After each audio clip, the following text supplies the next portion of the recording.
Hello, I'd like to share some information with you today in regards to resiliency and that being a trait that can develop. So, this information today is coming from verywellmind.com, from Elizabeth Scott, and reviewed by Amy Morin. So, let's start off with the basics. What is emotional resiliency? So, emotional resiliency refers to a person's ability to adapt to stressful situations or crises. So more resilient individuals are able to kind of roll with the punches, and they're able to adapt to adversity without lasting difficulties. Resilient individuals may have a harder time with life stressors, life changes, both major and minor. So what influence emotional resiliency? So emotional resiliency is also related to some factors that are not under our control. Some of those factors are age, exposure to trauma, and or gender. Again, this is not all inclusive. These are some examples of. However, though, resiliency can be developed with some effort and practice. If you know what to do, you can become more resilient, even if you are naturally more sensitive to life's difficulties. So, what are some traits of emotional resiliency? So resiliency is not a quality that you either have or do not possess.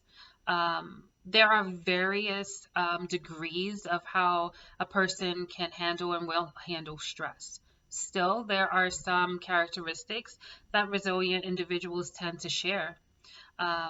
One of those is emotional awareness. People with emotional awareness understand what they feel and why. They also understand the feelings of others a little bit better because they are able to be more in touch with their own inner feelings or inner life. This type of emotional understanding allows people to understand appropriately to others and how to respond to them, and may have a better way to relate and cope with difficult emotions such as anger, fear, sadness, happiness, etc.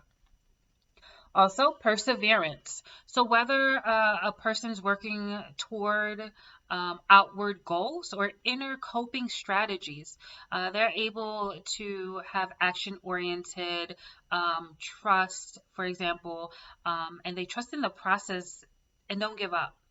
Um, they're able to more than likely keep up with the working inward and towards those goals that they're faced with obstacles.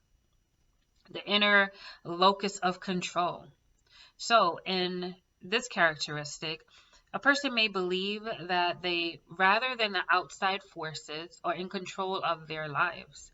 This trait is associated with less stress because people with internal locus of control and a realistic view of the world can be more proactive in dealing with stressors in their lives, more solution focused, and are greater sense of, or feel like they have a greater sense of control, which brings less stress at times.